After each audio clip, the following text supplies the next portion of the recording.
We begin with a moment from the past between our protagonist, Jin Mori, and his grandfather.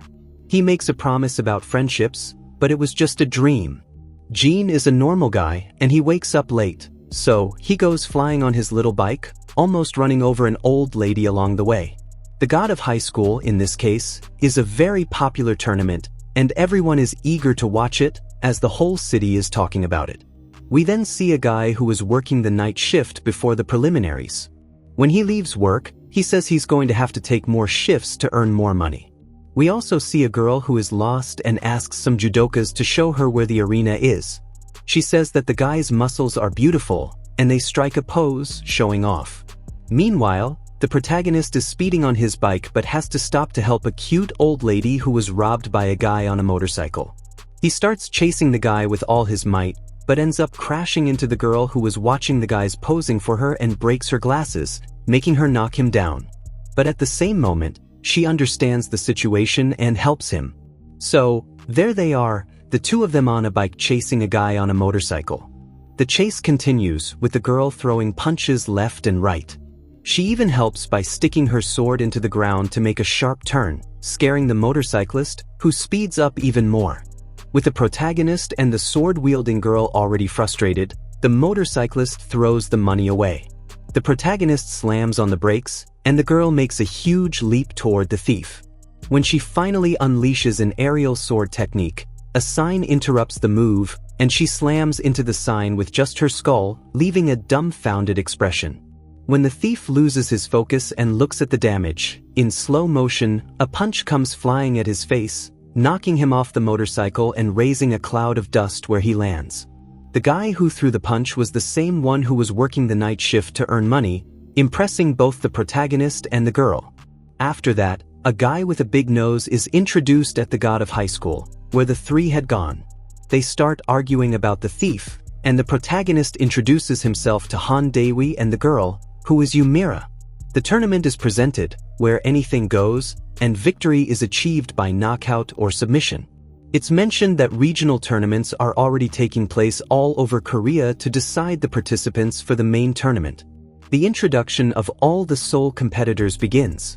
Next, they show the bracelets that monitor the vital signs of the competitors, which they can only have because of nanomachines implanted in their blood.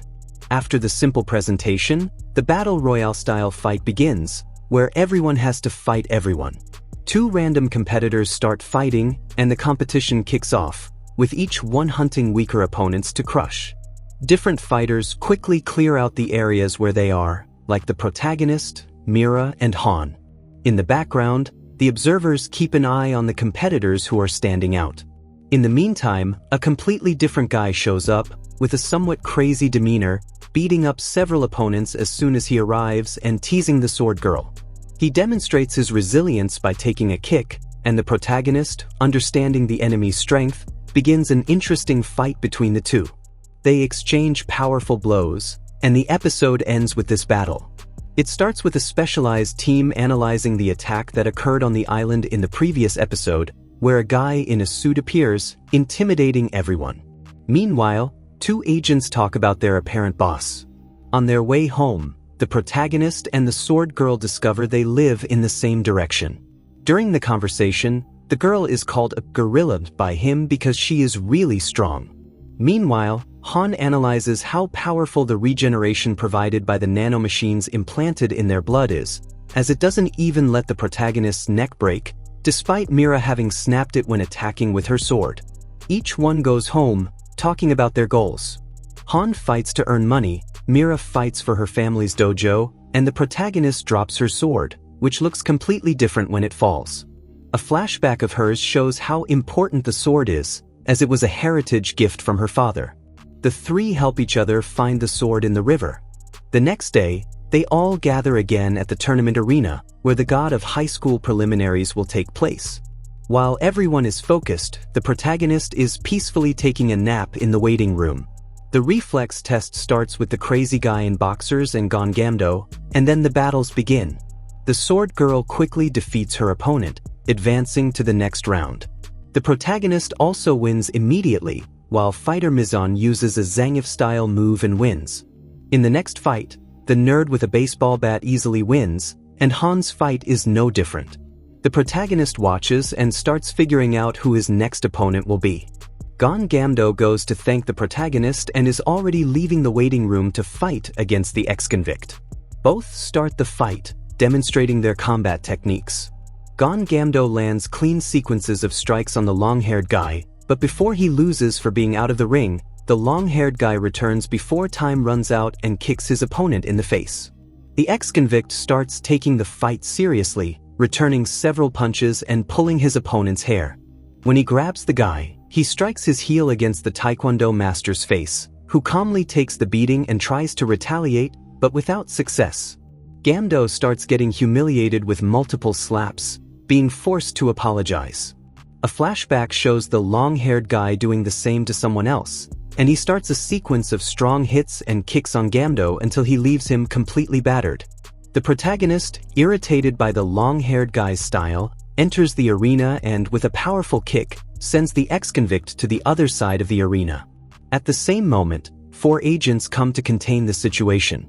In a quick sequence, the long-haired guy tries to fight back, and a flashback shows the reason for his anger: a woman humiliating him.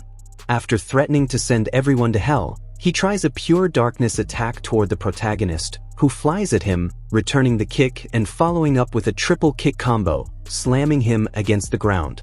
However, the long-haired guy is unable to get up, as the same guy in the suit from the beginning, Jin Park, appears again in an intimidating manner.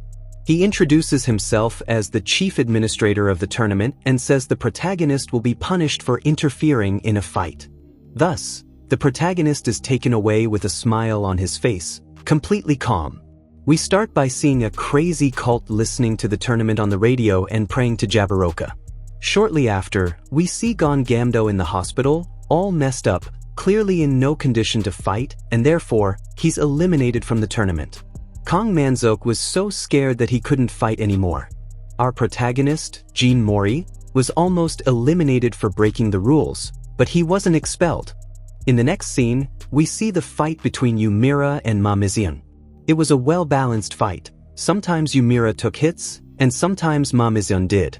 What motivates Ma Mizion is men of all kinds. Her dream is to have a harem. Ma Mizion shows great superiority, easily enduring Mira's attacks. However, after taking a good beating, Mira begins to show her true abilities and defeats Ma Mizion with just a few strikes, even without her sword. Right after Mira's victory, the fight committee goes to talk to the protagonist to present the punishment he would receive. The punishment is that he must fight the green-haired agent, decided as the best punishment for someone who loves to fight. On his way home, the commissioner gives Jin Mori some fruits to recover well for the next day's fight. However, that fruit wasn't just any fruit.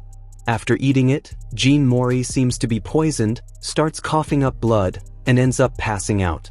Right after that, we see Han Daewi getting motivated for his fight against Baek Sungchul.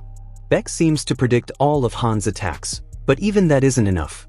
Baek shows that he can adapt quickly, but Han keeps taking hits and needs to have a flashback to stop getting beaten and remember that he wasn't weak. From there, the fight becomes more intense. Han demonstrates destructive strength and precision in his strikes, giving his opponent no chances and knocking him down without using all his techniques, winning the battle. We then see Jin Mori on the ground, still unconscious and late for his fight, showing that he was out for a long time.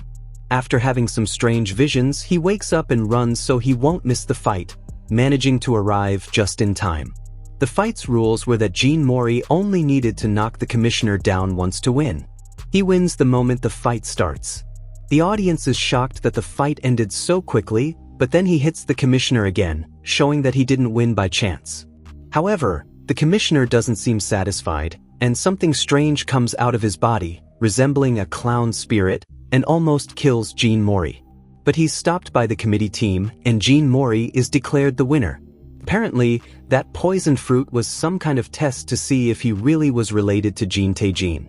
We start by seeing the fighters we already know and showing the protagonist, Jin Mori, totally excited, talking with his friends. Suddenly, a car stops in front of them, and a crazy guy gets out and asks Mira to marry him out of nowhere. Next, we see Mira looking at wedding dresses with her cousin, and we meet the great suitor, Seongjin, a very wealthy fighter. We get a glimpse of Mira's past. Seongjin had already proposed to her in the past, promising that with his fame, he would make the moonlight sword style famous again and revive her family's fighting style. Her uncle was a very bad swordsman, and because of that, the family dojo lost students, leading the moonlight sword style to failure. As a result, the heiress, Mira, bore the weight of reviving her clan. Jin Mori tries to talk to Mira so that she doesn't quit the tournament because of the wedding, but he ends up getting rejected. Even so, he stays worried and discusses the situation with Han. In the next scene, we see Mira, all elegant, ready for the wedding. The father asks the groom to call off the wedding, as she's not marrying for love but to save her family's legacy. However, Mira insists she wants to go through with the marriage. Jin Mori shows up trying to save Mira, but the security guards stop him and the ceremony continues. We then discover Seongjin's true intentions. He's part of the cult that appeared at the beginning of episode 3, and Mira is the key to one of their plans. We return to Jin Mori and the guards, and Han shows up as a gatecrasher, taking care of the guards in no time. A fight begins between Seongjin and the two goofballs. Han fights Seongjin while Mori gives an inspiring speech to Mira. After some heartfelt words and a few flashbacks, Mira decides to call off the wedding, but Seongjin doesn't give up the fight so easily. He summons what seems to be a samurai Susanoo, but even so, he's no match for Mira, who, with elegance, defeats him with a single blow, still dressed in her wedding gown. After this emotional story, Han receives terrible news. His best friend is gravely injured, which sends him into a state of extreme stress. He ends up beating up some people who made jokes about his friend. Finally, the fight between Han and Mira takes place. Despite being friends, due to his stressed-out state, Han is destroying Mira. Even after the fight ends, the referee has to separate the two to prevent Han from continuing. The fight ends with Mira bleeding on the ground and Han walking away, depressed. He meets the protagonist and tells him that he'll see him in the finals. We begin with a flashback of Han, showing how he was during his teenage years. Then we cut to the present, with him vomiting in the bathroom, thinking about his friend who's dying and remembering what he did to Mira, his friend. As soon as the last match of the semifinals starts, it's the protagonist against Byun Jae-hee, a Brazilian jiu-jitsu fighter. Look at the anime representing Brazilians here, huh? Without much difficulty, the protagonist wins with just a few moves, showing his absurd strength. After the fight, the protagonist talks to Mira, who doesn't seem to be in bad shape. Thanks to the nanomachines, she was able to quickly recover from a severe neck injury. She advises Mori not to worry too much about the details and overthink things. After all, thoughts won't help him win the battle. In the next scene, we see Han visiting his friend in the hospital, where his friend's critical condition appears to have slightly improved, but it's still not enough. Now for the most exciting part, the final battle. We see the two friends' entrances, but are they now rivals? The battle starts even before they enter the ring, with some not-so-friendly glances exchanged. Then the fight officially begins, with Mori trying to land a flying kick and Han dodging. It's a very balanced fight, with both delivering many strikes and dodging many as well. However, Han seems to have more precise and refined techniques than Mori, putting him at a disadvantage. After remembering what happened to his friend, Mori uses his technique, Re-Taekwondo, triple kick. He sends Han flying with this move. But after delivering the blow, Mori reaches out a hand for Han to get up. Han reveals what he truly feels. "I never considered you my friends." Then he strikes a treacherous blow to Mori, even using his secret technique. After this shocking blow, we cut to Mira in the hospital, already walking around calmly. She sees a woman crying next to a stretcher and several people standing at the room's door. She's shocked to discover that Han's friend had just passed away. We return to Han and Mori's fight, where Han is using a sequence of special moves. We learn the reason why he's so desperate to win. He was promised that if he won the tournament, his best friend would be treated with the nanomachines and could finally recover. That's why Han is fighting so aggressively, regardless of who his opponent is. He uses his ultimate stance, Blue Dragon, and knocks Mori down. However, the commissioner approaches him and in the final second before the fight ends, gives him the terrible news: your friend just took his last breath. But at the last second before the match is over, Mori gets back up. We see a flashback of Mori from his school days, where Han is cornered by several guys, but Sung-Ti, his friend, comes to help him. After taking a beating together, they talk, and Sung-Ti gives a great piece of advice. He tells Han to trust in his friends, and then people will trust him in return. The flashback ends with Mori returning to reality, fighting Han but without the will to fight, completely on the defensive. We find out that Han's friend didn't actually die. The machines were just turned off because the commissioner wanted to test Han's limits. Han was almost giving up, about to take the final blow, when Mira appears, calling him to the side of the arena with a letter, which contains Sung-Ti's final words. After reading the letter, Han regains his spirit. We see a next-level fight, with the arena practically exploding. Even the animation changes to focus solely on their fight.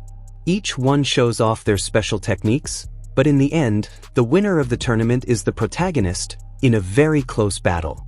In the end, the friendship between the three is restored, and we see them walking out of the arena, happy despite everything. In a dark forest, we see a brief conversation between a hooded figure and the protagonist's grandfather, but the scene is short, and we quickly cut to the protagonist's room, where he arrives exhausted and looks at a picture of his grandfather, wondering what the old man might be up to. A live stream begins with a special appearance by the commissioners, the green-haired one and the black albino one. They discuss the progress of the tournament, and the green-haired commissioner explains that the national tournament will be a team battle event, ending the live stream with more smoke than flow. Next, we see a battle in the arena between Mira and the Brazilian jiu-jitsu fighter. Before he can even react, Mira swiftly ends the fight with a single strike. The protagonist wastes no time and starts yelling like a madman that the three of them will go to nationals together, leaving everyone embarrassed. The tournament administrator begins evaluating the participants with the commissioner team, explaining that the team battles were organized due to the large number of strong competitors in the regional rounds. The goal is to increase the intensity and adrenaline of the battles, setting them on fire. After the battle, the protagonist and his two friends start heading home, talking about how they'll be a team in the next phase of the tournament. They also discuss their goals. The protagonist wants to become stronger, your typical Goku, showing how childish his goal is, just because it's cool. At that moment, an old man walks past him, giving him chills. The old man disappears quickly, and soon after, we see the old man talking to the administrator. He delivers a swift blow to the administrator, making him vanish like smoke, revealing he was a clone. The bearded old man shows off his strength and calls the administrator his disciple. He apparently knows the protagonist and his grandfather, analyzing the protagonist and commenting that he ate the sage's fruit and still remains strong. They discuss the protagonist's grandfather, Taejin, who appears, having destroyed all the vegetation around him. The Jabberwock worshippers also enter the scene, launching a powerful strike with a giant sword against the protagonist's grandfather. It's unclear if he survived or not. Then we see Mira reflecting after the battles.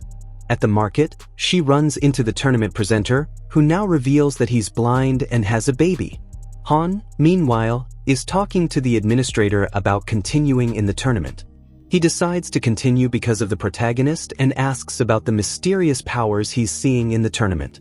Meanwhile, the protagonist is wearing a Bruce Lee outfit for training but ends up not being able to train due to distractions. He grabs a balloon that a random kid got from his supposedly dead grandmother, who's actually alive. The protagonist is just imagining things, and ends up twisting his ankle, which hurts even more when the bearded old man shows up, poking at him. The tournament presenter shows his admiration for Mira, helping her think in a different way. With his help, he leaves with his family, who stop along the way to face an assassin from the Jabberwock cult. We return to Han, who's learning more about Chariok, almost like a Hadouken, through the tournament owner's explanations. We meet two different characters, one with long, serious blue hair and a generic-looking boy, who briefly show off their strength. Then, two goofy-looking brothers appear, along with a red-haired girl and a guy who wants to live up to his grandfather's reputation. The six are introduced, each totally different from the other, but each holding a card in hand. Han and Mira go to the protagonist's house, where he explains a bit of his past and helps Mira with a sore shoulder. Han talks about the gods who will be present in the nationals, making the protagonist even more excited. In the style of the King of Fighters, each team will consist of 3 participants, and a new presenter takes over the role. Unfortunately, Shin, the blind man, was killed, and the same assassin also murdered the green-haired commissioner, making the situation even more grim. The first battle will be between the Soul Trio, consisting of Mira, the protagonist, Prota, and Han, against the North Changchang team. The battle will be fought in individual matches. The first fight is between Mori and Na Jiadong, a fighter with a blonde pompadour. Mori starts by threatening with new moves and pressing pressure points but ends up pressing the wrong points, locking his own body and giving his opponent complete freedom, losing the first match in a ridiculous manner. In the next scene, we see the green-haired commissioner in a brief fight. He has a large wound on his abdomen but demonstrates his true power, shattering the power meter and easily defeating his opponent by cutting off his limbs. In the second match, Han Daewi faces Jin Kwang, a fighter who is 38 years old and still in high school, making him the oldest in the tournament. Jin showcases skills with a style called Du Proletario, but despite the ridiculous name, he lands some good hits on Han. However, Han is not easy to beat. After receiving a blow from Han, Jin uses flashbacks to try to turn the fight around, landing a solid hit on Han. Nevertheless, Han easily recovers and uses his Azure Dragon technique to defeat his opponent with a single blow. We return to the commissioner, who is almost finishing off his opponent, who has the ability to regenerate. 2 people appear to intervene with the commissioner. They are members of Nox, the crazy organization we saw in previous episodes. Now, we move on to the third and final fight of the Soul team, between Mira and Zhang Jiangmi. Both are skilled swordsmen, but Mira shows greater skill, managing to hit Zhang and even destroy her sword. We return to the commissioner's fight, which is full of powers. The green-haired commissioner receives help from another commissioner who summons a giant dragon. It's a battle full of different and interesting powers. Back to the sword fight, Zhang Jiangmi summons a giant light sword and tries an attack, but Mira easily dodges it. Using a technique from her fighting style, Mira destroys the light sword and wins the fight with a single attack. In the commissioner's battle, the fight seems balanced, but the commissioners win using terrifying techniques, forcing the Nox members to flee. The opponent with the regeneration ability tries to explode himself like a suicide bomber to take the commissioners with him. We return to the Soul Trio, who are celebrating their team's victory. The next match will be between Gyeongsang South and Jiala North, Jiggle Take vs John Jugok. The fight ends quickly and is very bloody, showcasing Jugok's terrifying abilities. He summons a shark and nearly kills his opponent violently. A nurse enters to try to help but is easily defeated by Jugok, who continues to beat her on the ground. Unable to watch the scene, Han steps in to stop Jugok, but a commissioner intervenes. At this moment, John, the opponent who had been beaten, rises and launches a lightning ability at Jugok. However, Jugok doesn't even feel the blow and continues to beat on John, causing him to scream in agony. We begin with John being operated on, completely disfigured after the beating he took from Jugok. Despite everything he did, Jugok was not disqualified from the tournament as they wanted to see how far his power would go. After the opening, we return to the tournament with some extras fighting. The Jiala South team appears to be quite strong, and their fighter quickly defeats a man 3 times her size. We also see that Han has been suspended from fighting for getting involved in Jugok's match. Back to the fight, we see a fighter with a tiger symbol on his back, showcasing great technique with the martial art called Taekyon. Despite his opponent's resistance, fighter Park Ilpio wins with relative ease. Mori recognizes that the tiger symbol on Ilpio's outfit is the same as the one on his grandfather's military uniform. Next, there is a brief explanation of Cheriok, a power granted by the gods. Jin Mori comments that he doesn't need this attack. Afterward, we see a conversation between Jin Mori and Ilpio, which turns into a fight. Ilpio demonstrates some very strange moves, but the fight is balanced. However, it was just a test for Ilpio. After a brief conversation, Mori asks about the symbol on Ilpio's back, and he responds that it is a symbol of respect for Jin Tae-jin, Jin Mori's grandfather. We see a flashback from 14 years ago, showing Ilpio's father's funeral when he was just a child. After the funeral, his mother abandons him, leaving him with his uncle, a martial artist, leaving him alone in that place. Suddenly, Jin Mori's grandfather appears, holding baby Ilpio. Tae-jin gives a book to little Ilpio containing all the secrets of the Taekyon martial art and encourages the child. Returning to the present, the two are attacked by Jugok and his shark ability. However, Ilpio easily stops him and sends him away. After this, we see Han asking the green-haired commissioner to train him to awaken his Chariok. Meanwhile, Mori and Yura are also training to become stronger. Returning home after training, Mori recalls moments with his grandfather.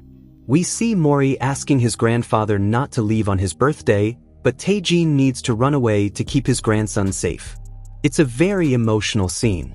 After this sad memory, we have a happy moment. Han and Yura receive a notification on their bracelets informing them that it's Mori's birthday. They go to his house to celebrate, and we see the celebration filled with food and joy. Mori remembers his grandfather's words about making many friends and enjoying the good times with them. They promise each other that they won't lose the tournament. But this is the calm before the storm. The next day, Mori receives a letter at his door. Upon opening it, he finds a photo of his grandfather bound and injured, likely being tortured, accompanied by a chilling warning. We discover that the ones pursuing Mori's grandfather are Nox, the cult behind everything. In the letter Mori received, along with the photo, there was also the location where his grandfather was being held. Mori decides to ride his bike to try and find his grandfather. After the opening, Team Seoul will face Team Jeju. Han and Yura are searching for Mori as the match is about to start. Since Han is still suspended, even if Mira wins, they will still lose the match because they need 2 victories. The first battle begins with Yura versus Lee Marin. Lee Marin starts the fight bizarrely, taking off his cloak and only wearing underwear in the arena.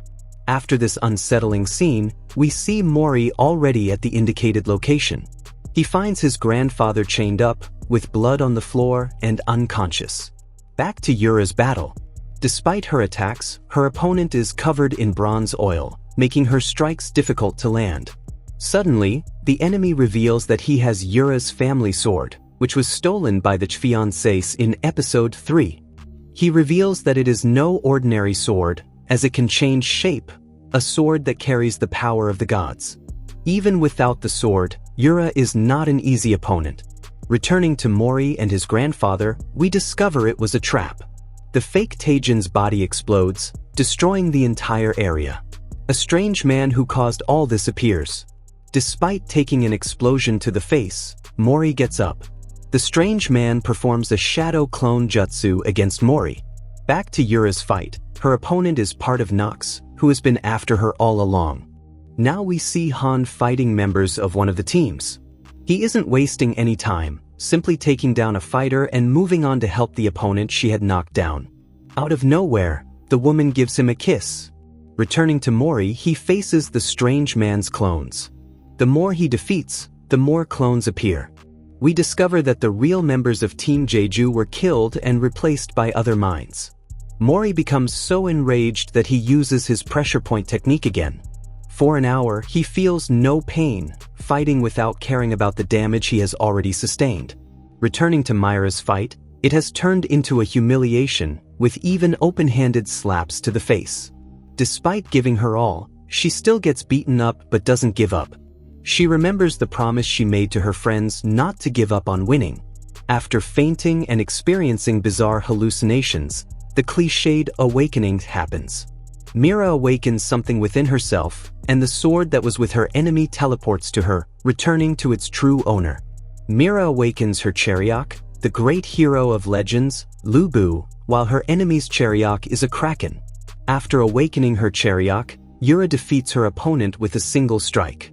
However, she used too much energy and, as she falls, is caught by Mori, who arrived just in time for the next match.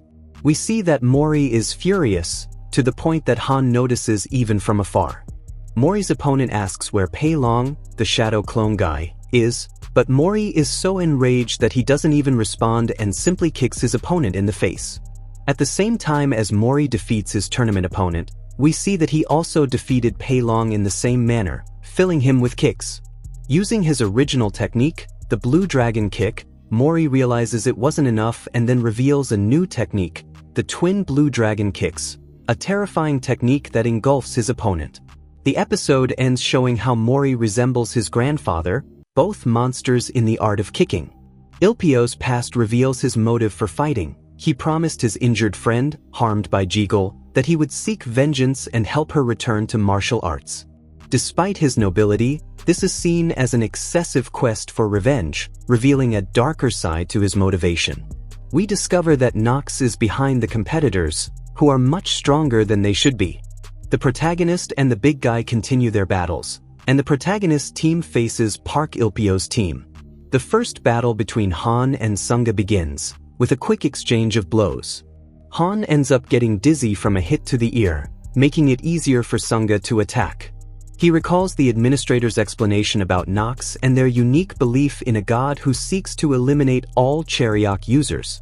Determined not to lose the tournament and to gain more information about Nox, Han recovers and wins the fight, incapacitating Sunga. The main leader of Nox starts eliminating the competitors he had modified himself, killing all those who had enhanced powers. A Nox army appears and invokes a colossal attack, "Your existence precedes gods," threatening the tournament. The fight between the protagonist and Ilpio begins. The administrator tries to prevent Nox's attack while they face off. Ilpio shows great skill and reveals the protagonist's weaknesses, landing several critical blows. The protagonist, weakened, uses his Twin Dragons technique to try to regain the advantage. As the battle continues, a Nox monk increases the power of his sword. The protagonist remembers the need to win and uses the technique of the sword without a sword, which helps him neutralize the weaknesses and face Ilpio on equal terms. Meanwhile, outside the arena, a group of musicians starts to play, while a member of the Six tries to intercept Nox's attack. The battle in the arena continues with an intense clash between the protagonist and Ilpio, both fighting with all their might. The protagonist and Ilpio face each other with powerful abilities, and the impact of their blows causes a huge explosion. The Six member finally uses the National Treasure number 1 to neutralize Nox's attack. The fight between the protagonist and Ilpio becomes even more fierce, with both showing their skills to the fullest. At the climax of the battle, Ilpio remembers his promise to the protagonist's grandfather and continues to fight, even as the protagonist appears exhausted. The fight between them continues, with Ilpio transforming and demonstrating impressive power. Ilpio demonstrates that he is the bearer of the Nine-Tails Fox power, an entity that, after being sentenced by God, burned half of the sky and descended to Earth, swearing revenge. With the power of the fox, his hair turns white, and he becomes an even greater threat. The protagonist faces Ilpio but struggles against the devastating force of his blows. Ilpio easily knocks him down but shows signs of struggling to control his power. After an intense exchange of blows, Ilpio uses fire wolves to attack the protagonist, causing a massive explosion that destroys part of the ring. Surprisingly, the protagonist manages to overcome Ilpio's power, launching him into the sky and then back into the arena with a colossal strike. Both fighters are perplexed by what ends the match, and Nox halts its attack. The Nox monk disappears, leaving the administrator to deal with the aftermath. In the hospital, Ilpio is congratulated for the battle. The protagonist visits him, and they bicker almost like children about their powers and the protagonist's next step in finding his grandfather. Ilpio encourages the protagonist, assuring him that he will defeat Jiggle. Meanwhile, Jiggle appears in the hospital and kills a maid, merging her body with that of the conductor. He then heads to the floor where Ilpio is, who tries to confront him but is stopped by Jiggle. Jiggle devours more people and creates his own environment within the hospital, expanding his presence and devastating the place. The Nox monk, with white hair and eyes marked by the Omega symbol, opens a gate in the sky, releasing chained creatures. Ilpio continues fighting Jiggle, but with the chaos unfolding, the administrator decides to interrupt the tournament. We proceed with the power of the Nox white guy, who has even released a shadow claiming to be his god, along with all the beings he had summoned. At this moment, the maestro's grandfather vows to avenge him while leaving the hospital. We then see Jigul's past, where he was taught to win at any cost. This leads to a fierce battle with Ilpio, who, in addition to being strong, now faces Jigul with immense power. As the battle between Jigul and Ilpio unfolds, the commissioners begin hunting down all the summoned beings from Nox, eliminating them one by one, while a statue is stopped by the administrator and observed by everyone. The fight between Jigul and Ilpio continues, with Ilpio initially dominating. However, Jigul starts to show much greater power, managing to take Ilpio's key and revealing that, besides having power, Jigul is being controlled by a much larger monster. Before Jigul can obtain the key, one of Nox's beings tries to get it but is stopped by the six, who leave the key with the chief Nox monk. The protagonist prevents the monk from taking the key while Ilpio is incapacitated.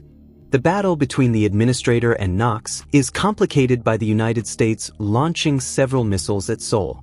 The administrator redirects them elsewhere, where Han begins to help Ilpio's friends, who start to be healed. Ilpio and the protagonist decide that the protagonist should keep the key so that neither Jigul nor Nox can obtain it. The battle to stop Nox's summoning becomes increasingly complicated. Meanwhile, Jigul attacks Han and Mira, who use their abilities to the fullest but still lose to Jigul. The protagonist faces Jigul on equal footing. Finally, the statue breaks the administrators and the six beggars' blockade, allowing the protagonist to confront Jigul. All the citizens of Seoul are teleported out of the attack area. The six-member and maestro's grandfather launches an arrow capable of piercing through God and reinforces it to end the Nox monk's attack, along with a meteor, Madara style. This destroys all of Seoul, disintegrating the monk and even the area where the protagonist was. Then, the protagonist appears in front of the Nox monk and Jigul. Jigul then grabs the key and transforms into a kind of angel/demon. After becoming this kind of being, Jigul toys with Han, Mira, and the protagonist. However, as soon as he manages to break free from Jigul's powers, the protagonist begins to use acupuncture to release more of his power. After a devastating blow, Han sacrifices himself to protect the protagonist from the impact. With this, the protagonist unleashes his full power, creating a crown and using his magic staff to face Jigul. Even facing a difficult battle, the protagonist manages to handle Jigul's monstrosities, keeping up with him even in speed. At a crucial moment, the protagonist enhances the power of his magic staff, throwing Jigul away. Moving forward without stopping, the protagonist lands several punches with impressive impact, severely injuring Jigul. Next, the protagonist creates the golden cloud and fires a golden lightning bolt at Jigul, repeating the attack until Jigul is completely defeated, using the power of the monkey god. After the battle, Jigul transforms into an even larger and completely deformed monster, losing his powers. The protagonist then needs to rely on his friends to face Jigul's final form. After everyone uses their attacks, the protagonist launches the Dragon Strike, which shatters Jigul, leaving only a fragment of the key. Next, one of the six appears, proclaiming herself as the progenitor of humanity and the strongest of all beings. With the end of the tournament, she is the one who grants wishes to the winners. The protagonist realizes that asking to bring his grandfather back would be a selfish wish, so he chooses to ask for everyone to be healed, restoring the severed parts of everyone, including Ilpio's cousin, who had a wounded leg. With the wish granted, the progenitor shrinks in size and reveals that the protagonist's grandfather is well and resting peacefully. 3 months later, everyone is resting after so much has happened in such a short time. The protagonist was unconscious for 3 months and discovers that the fragments of the key have been scattered. Additionally, the protagonist's memories were restricted, and he did not know he had the power of the monkey god. Knowing where to go, the three, Mori, Han, and Mira, decide to unite to seek all the protagonist's power. However, his grandfather is imprisoned by Nox, who is plotting something to use him,